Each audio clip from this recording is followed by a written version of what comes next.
নমস্কার সবাইকে। মূলত আমার অন্নদাতা এবং যারা এগ্রিকালচার নিয়ে পড়াশোনা করছো, তো তার আগে বলি আজকে মূলত পেঁয়াজ চাষ নিয়ে আমি আলোচনা করব।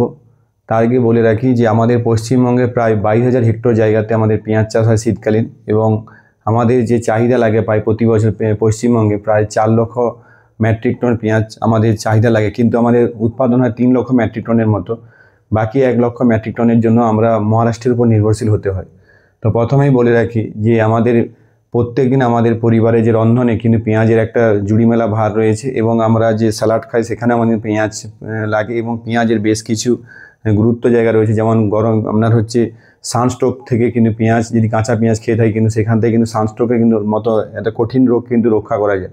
তো সেহেতু আমি প্রথমেই বলবো, আজকে যে ভিডিওটি আমি বানাচ্ছি এখানে মূলত আমি বোর্ডের মাধ্যমে আমি দেখাবো, এবং মূলত আমি আজকে থিওরি পার্টটাই বুঝাবো যে কোন ধরনের জাত নির্বাচন করতে হবে এবং কত কি ডিসমেলে কত কি চারা লাগে। টোটাল আমি থিওরি পার্টটা বোঝাবো আজকে, এবং পরবর্তী যে সেকেন্ড পার্টে আমি পুরো প্র্যাকটিক্যাল দেখাবো পেঁয়াজ কীভাবে লাগানো যায় বা তার সার পরিচর্যা, রোগ পোকা, টোটালটা আমি বলবো। প্রথমেই বলে রাখি যে আমাদের পশ্চিমবঙ্গে যে আমাদের যে পেঁয়াজের জাতগুলো নেওয়া হয় তার মধ্যে সবচেয়ে দেশি জাত সুখসাগর। এই সুখসাগর জাত কিন্তু আমাদের পশ্চিমবঙ্গে খুবই পপুলারিটি রয়েছে, কিন্তু তার সাথে সাথে বলবো এই যে আমাদের উন্নত জাত রয়েছে পুষা রেড এবং পুষা রত্না।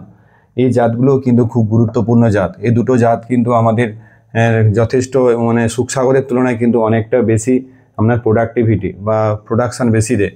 এবং আমরা একটাই কথা বলে রাখি যে আমাদের আর আজকে প্রায় 21-22 তারিখ, তো কিছুদিন পরে কিন্তু নভেম্বর মাস। এই নভেম্বরের 10 তারিখ থেকে নভেম্বরের 25 তারিখের মধ্যে কিন্তু আমাদের পেঁয়াজতলার কিন্তু চারা তৈরির জন্য বীজতলা তৈরি করতে হবে। প্রথমেই বলে রাখি আমরা যে এই যে জাতগুলোর কথা বললাম এগুলো প্রায় 4 মাসের ফসল, 110 থেকে 120 দিনের মধ্যে কিন্তু সময় লাগে পেঁয়াজ বের করতে। তো সেহেতু আমাদের যে 4 মাস বলতে আমাদের ডিসেম্বর মাস, জানুয়ারি, ফেব্রুয়ারি, মার্চ, এই 4 মাসের মধ্যে কিন্তু আমাদের টোটাল প্রসেসিংটা করতে হবে। কারণ মার্চ মাস পেরিয়ে কিন্তু গরমকাল চলে আসবে, তখন কিন্তু পেঁয়াজ হারভেস্টিংয়ে কিন্তু সমস্যা আসবে, অনেক পোকা কিন্তু অ্যাটাক করবে। সেহেতু আমাদের টার্গেট থাকতে হবে যে নভেম্বরের 10 থেকে নভেম্বরের 25 তারিখের মধ্যে আমাদের চারা তৈরি করতে হবে। তো এইটা হচ্ছে কিন্তু মাথায় লক্ষ্য, কারণ চারা তৈরি করতে কিন্তু বীজতলায় প্রায় 1 মাসের মতো সময় লেগে যায়, এবং নভেম্বরের শেষের দিকে ঠান্ডা বেশি থাকার জন্য বীজ অঙ্কুর হতেও কিন্তু সময় লাগে। তো সেহেতু এইটা কিন্তু গুরুত্বপূর্ণ সময়। এইবারে বলি যে মূল জমিতে চারা বসানোর সময় কত। তাহলে আমার যদি নভেম্বরের 10 থেকে নভেম্বরের 25 তারিখ যদি আমি বীজতলা ফেলাই, তো সেখানে মোটামুটি 1 মাস ডিউরিং লাগছে। তো সেখানে ডিসেম্বরের 15 থেকে জানুয়ারি 5 তারিখের মধ্যে মোটামুটি মূল জমিতে কিন্তু চারা বসিয়ে দিতে হবে। এইবারে যেটা বলি যে 1 ডেসিমেলের জন্য বীজের প্রয়োজন কত, না 1 ডেসিমেলের জন্য পেঁয়াজ বীজের যে প্রয়োজন কত, না 20 থেকে 25 গ্রাম। তাহলে এই জিনিসটা ডিপেন্ড করে কি না আপনার হচ্ছে বীজের অঙ্কুরোদম। কারণ পেঁয়াজ যে বীজ আমরা কিনি মার্কেট থেকে, সেই পেঁয়াজ বীজ কিন্তু আপনার অঙ্কুরোদমের কিন্তু অনেক সমস্যা হয়। মূলত আমরা যে মার্কেট থেকে যে বিভিন্ন যে ব্র্যান্ডের যে পেঁয়াজ বীজগুলো আমরা কিনি, প্রায় 75 থেকে 80% বীজ জার্মিনেশন হয়। কখনো কখনো অনেক বীজ কোম্পানি কী করে না পুরাতন বীজ মিশিয়ে দিলে কী হয়, প্রায় 40 থেকে 50% কিন্তু অঙ্কুরেশন হয় না। তখন কি হয়, তাহলে আপনার যা বীজ প্রয়োজন লাগে তার কিন্তু ডবল বীজ কিন্তু আপনার প্রয়োজন, কারণ অঙ্কুরোদমের উপর নির্ভর করছে আপনার বীজের কতটা চাহিদা। এবং দ্বিতীয়টা কি করবেন না, আপনার এই চারা বসানোর এবং 1 ডেসিমেলে কত চারা বসতে পারে, না 1 ডেসিমেলে আপনার সর্বোচ্চ 1000 থেকে 1200 বা 1500টি চারা বসানো যায়। কারণ আপনি যদি ঘন করে চারা বসান তাহলে কিন্তু আপনার স্কন্দ কিন্তু ছোট হবে। আপনার নির্দিষ্ট গ্যাপ অর্থাৎ 1 ইঞ্চি থেকে 1.5 ইঞ্চি দূরত্বের কিন্তু পেঁয়াজ বসালে কিন্তু আপনার পেঁয়াজের ওজন ভালো হবে এবং স্কন্দ বড় হবে। এবং একটা হিসাব দেখায় আমি যে একটি পেঁয়াজের ওজন যদি আমাদের মাটিতে যদি 40 গ্রাম হয়, তাহলে 1200টি পেঁয়াজের ওজন কত, প্রায় আপনার হচ্ছে 48 কেজি প্রতি ডেসিমেল। তাহলে মনে রাখতে হবে কি না 101 ডেসিমেলে আপনার চারা বসবে 1200 থেকে 1300 বা 1500 পর্যন্ত সর্বোচ্চ, কিন্তু বেশি চারা বসালে কি হবে না আপনার স্কন্দ ছোট হবে। তো এই হচ্ছে পার্ট। এবং একটা কথা হিসাব দেখাচ্ছি আমি এখানে, ধরুন একটি পরিবার যদি 4 জন থাকে, তাহলে 4 জনের মোটামুটি যদি প্রতি মাসে যদি পেঁয়াজ লাগে 12 কেজি, তাহলে আপনার হচ্ছে 6 কেজি যদি পেঁয়াজ লাগে একটি পরিবারে প্রতি মাসে, তাহলে 12 মাসে আমার পেঁয়াজ কত লাগবে, না 72 কেজি লাগবে। তাহলে আমার 1 ডেসিমেল থেকে যদি আমি 48 থেকে 50 কেজি আমি পেঁয়াজ পেয়ে যাই, তাহলে আপনি 1.5 ডেসিমেল আপনার 1.5 ডেসিমেল অর্থাৎ 1.5 ডেসিমেলে কিন্তু আপনার এই যে সারা বছরের যে পেঁয়াজ কিন্তু আপনার এখান থেকে আমি পেয়ে যাব। অর্থাৎ আমি যেটা বলতে যে সারা বছর না হোক, অন্তত আপনি 1 ডেসিমেল পেঁয়াজ চাষ করুন, তাহলে অন্তত আপনার 50 কেজি পেঁয়াজ হলে অন্তত আপনার এপ্রিল, মে, জুন, জুলাই, আগস্ট, সেপ্টেম্বর পর্যন্ত আপনার কোনো পেঁয়াজের সমস্যা হবে। বাকি যে 3-4 মাস কিন্তু আপনাকে পেঁয়াজ মার্কেট থেকে সংগ্রহ করতে হবে। তো প্রথমেই বলে রাখি যে আপনাকে জাত নির্বাচনগুলো কিন্তু ভালো নির্বাচন করতে হবে, মানে জাতের উপরে কিন্তু পেঁয়াজের যে আপনার সংরক্ষণ সেটা ডিপেন্ড করে। কারণ আমাদের যে দেশি জাত সুখসাগর, পেঁয়াজ হারভেস্টিংয়ের পর 6 থেকে 7 মাসের বেশি কিন্তু আপনার ধান পচনশীল চলে এসে, কিন্তু বাকি যে উন্নত জাত পুষার আপনার মোটামুটি ব্যবহার করলে আপনার কিন্তু মোটামুটি 9 থেকে 10 মাস পর্যন্ত পেঁয়াজ সংরক্ষণ করা যায়। এবারদেরকে পেঁয়াজ বীজ দেখাচ্ছি, দেখুন কত কত ছোট পেঁয়াজ বীজ, দেখুন যার টেস্ট ওয়েট প্রায় 1000টি পেঁয়াজ বীজের ওজন প্রায় 3.5 থেকে 4 গ্রাম। এবং দেখুন এই পেঁয়াজ বীজের মধ্যে কত ইনার্ট ম্যাটেরিয়ালস আছে, প্রায় 10 থেকে 5%। এবং এই পেঁয়াজ বীজ দেখুন আপনারা এইরকম হয়, এবং প্রত্যেকটি কোম্পানি এখন কোটিং দিয়ে মোটামুটি পেঁয়াজ বীজ মার্কেটিং করে।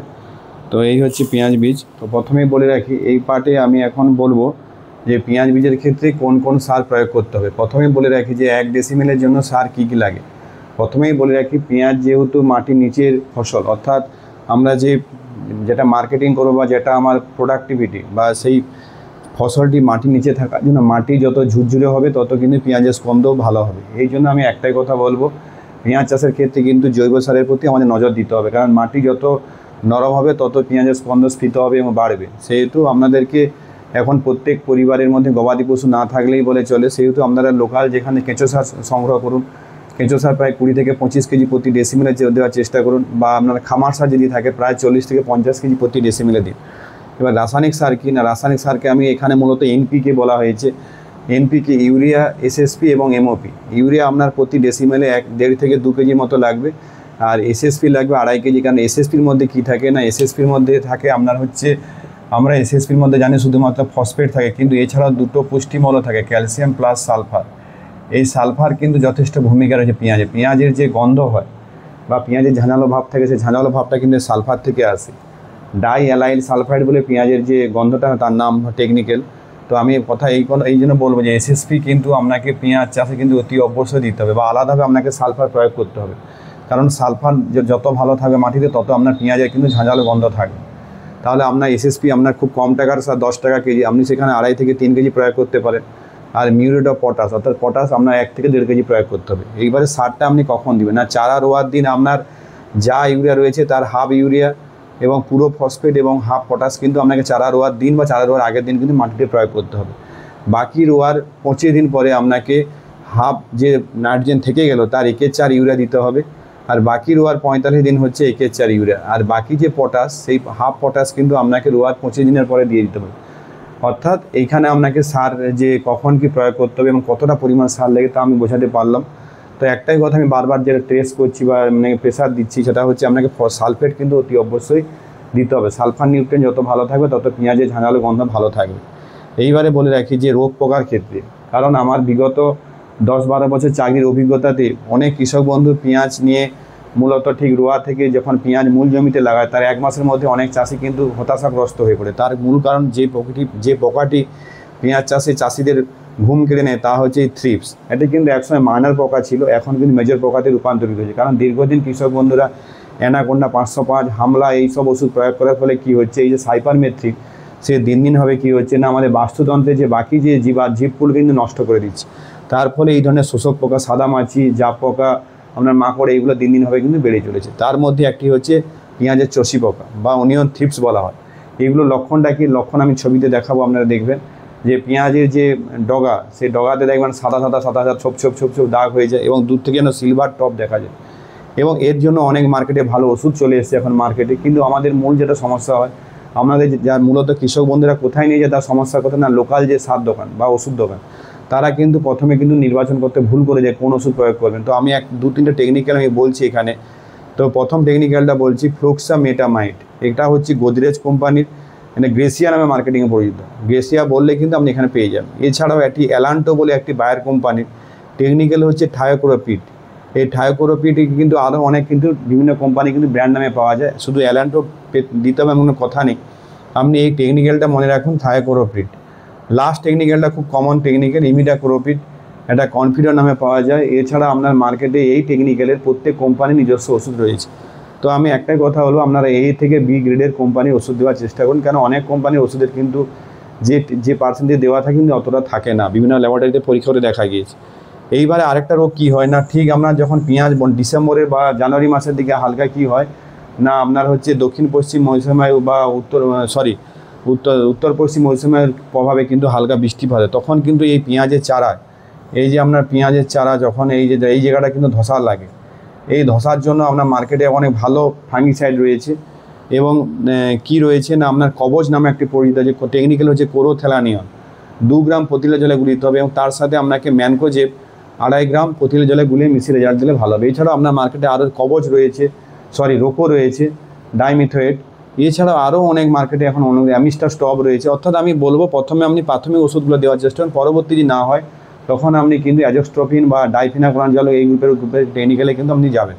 তো প্রথমে একটাই কথা বলবো যে এইবারে আমি নেক্সট যে পার্টটা আমি আলোচনা করব সেটি হচ্ছে মূলত আপনার কি না পেঁয়াজ কীভাবে সংরক্ষণ করবেন এবং কোন ওষুধ পেঁয়াজ হারভেস্টিং আগে আপনি প্রয়োগ করবেন। তার ফলে কিন্তু কী হবে না আপনার পেঁয়াজের কিন্তু যেটা সমস্যা হয়, পেঁয়াজ হারভেস্টিং করে বাড়িতে রেখে দিলে কী হয় না স্প্রাউটিং হয়ে যায়, অর্থাৎ অঙ্কুর চারা বেরিয়ে যায়। সেই চারা বেরোনোর হাত থেকে কী ওষুধ প্রয়োগ করতে হবে সেটা আমি বলবো। ওষুধটার কথা বলেছিলাম, তার টেকনিক্যাল নাম হচ্ছে ম্যালিক হাইড্রাজাইট, যার বাজার নাম হচ্ছে ফেজর। এটি হচ্ছে ইউপিএল ব্র্যান্ডের মার্কেটে পাওয়া যায়। এটি কখন স্প্রে করবেন না পেঁয়াজ যখন আপনি হারভেস্টিং করবেন, সেই পেঁয়াজ তোলার 15 দিন আগে আপনাকে কিন্তু প্রতি লিটার জলে 2.5 থেকে 3 গ্রাম গুলে কিন্তু আপনাকে স্প্রে করতে হবে। তাহলে কি হবে না আপনি যখন পেঁয়াজ হারভেস্টিং করে বাড়িতে রাখবেন তখন কিন্তু আপনার এই স্প্রাউটিং হবে না বা আপনার হচ্ছে অঙ্কুরোদম কিন্তু হবে না। তো এটি হচ্ছে এই ওষুধটি মার্কেটে মোটামুটি অ্যাভেলেবল এবং আপনারা কিন্তু এটি দিতে কিন্তু ভুলবেন না, কারণ এটি কিন্তু খুবই গুরুত্বপূর্ণ ওষুধ। এবং একটা কথা এখানে ছবিতে দেখাচ্ছি, ছবিটা ঠিকঠাক হয়নি, তো আমি একটা প্র্যাকটিক্যালভাবে দেখাচ্ছি যে পেঁয়াজ রাখার নিয়ম। পেঁয়াজ কখন এরকম মাটিতে কিন্তু এইভাবে রাখা যাবে না, এইভাবে কোনো আমাদের যে দড়ি থাকে পেঁয়াজের, যে আমাদের তো প্রত্যেকের যারা চাষি বন্ধু তাদের প্রত্যেকের ঘরে যে পিছনে যে পিছন যে রয়েছে সেখানে আমরা দড়ি বেঁধে সে দড়িতে করে এরকম পেঁয়াজের কিন্তু গুছিয়ে ঝুলিয়ে রাখুন। তাহলে কি হবে, তাহলে কি পেঁয়াজটা তাড়াতাড়ি পচবে না। অর্থাৎ পেঁয়াজ যখন আমি তুলবো, পেঁয়াজের যে চারা পেঁয়াজ যখন তুলবো, সেই শুকনো যে ডাল বা ডগাটা সেটাকে এখানে ঝুলিয়ে বেঁধে এরকম দড়িতে ঝুলিয়ে রাখতে হবে, বাঁশ বেঁধে এইভাবে ঝুলিয়ে রাখলে কিন্তু পেঁয়াজ কিন্তু হট করে পচনশীল আসবে না এবং প্রায় 7-8 মাস কিন্তু এইভাবে কিন্তু সংরক্ষণ রাখা যাবে। এবং অনেক কৃষক বন্ধু কিন্তু এই পন্থা জানেন, যারা জানেন না তারা এইভাবে রাখার চেষ্টা করুন। তো আশা করি আজকের যে শীতকালীন পেঁয়াজ চাষের আমি থিওরি পার্ট আমি আলোচনা করতে পারলাম। আশা রাখি আপনাদের কেমন লাগলো, আপনারা কাইন্ডলি আপনারা শেয়ার এবং সাবস্ক্রাইব করুন, সবার কাছে শেয়ার করুন। এবং পরবর্তীকালে পেঁয়াজের যে কোনো রোগ পোকা নিয়ে আমি কিন্তু পার্ট 2তে আমি আলোচনা করব। এবং পেঁয়াজ চাষ নিয়ে যে কোনো সমস্যা থাকলে আপনারা আমাকে কমেন্ট বক্সে লিখুন, আমি আশা করি আপনাদের অ্যান্সার দেওয়ার চেষ্টা করবো। সবাই ভালো থাকবেন, পুজো ভালোভাবে কাটান, কালী পুজোর আন্তরিক শুভেচ্ছা থাকলো সবাইকে।